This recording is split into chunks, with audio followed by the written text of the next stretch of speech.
Hello from Goodwood. It's the end of the fourth day of the 2019 Casa Goodwood Festival. I'm Sam Hanson, and joining me today to discuss the day's events is James Byrne, Racing Post Lambourn correspondent.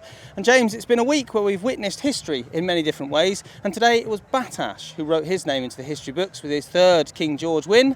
He's a horse you know well. How do you rate that performance? Yeah, it was a great day for Lambourn, the big horse winning the feature race.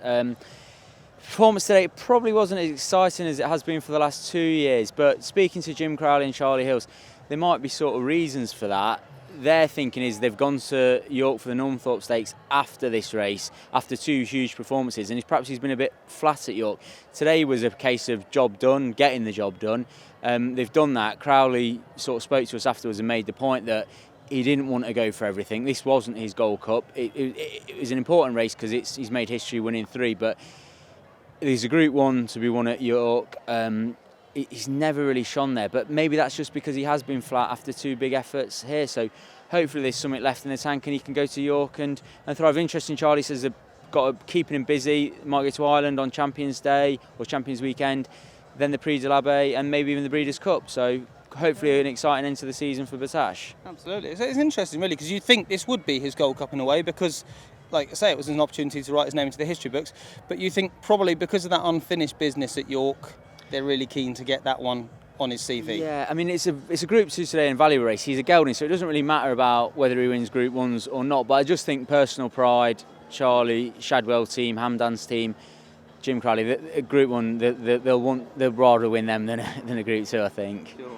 And another trainer who's not based too far away from you is Richard Hannon. He had a good day with a double. Yeah, a good day for Richard Hannon. It started well for him because he actually bought us a drink.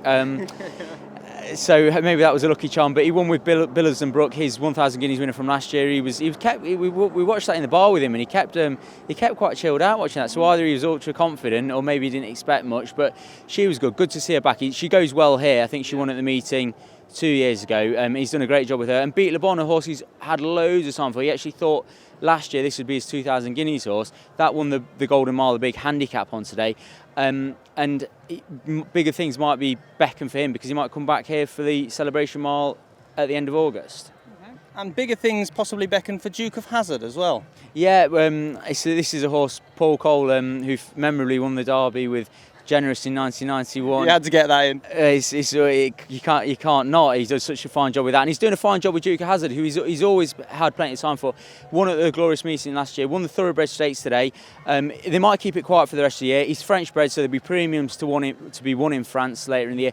But later on next year, they're looking at the top mile events, Lockinge, Queen Anne, and he's owned by Jim and Fitch Hay. They love a winner here. They won the Sussex Stakes a few years ago with Here Comes When, and the big aim for Duke of Hazzard is to come back for the Sussex Stakes this time next year, and it'd be great for them, it'd be great for Coley, so good luck to them. Excellent. Well, it's been a fantastic day indeed. I hope you've enjoyed it. We'll be back tomorrow for more action. Until then, check out the Racing Post for all the news and the fallout and the previews for tomorrow's racing.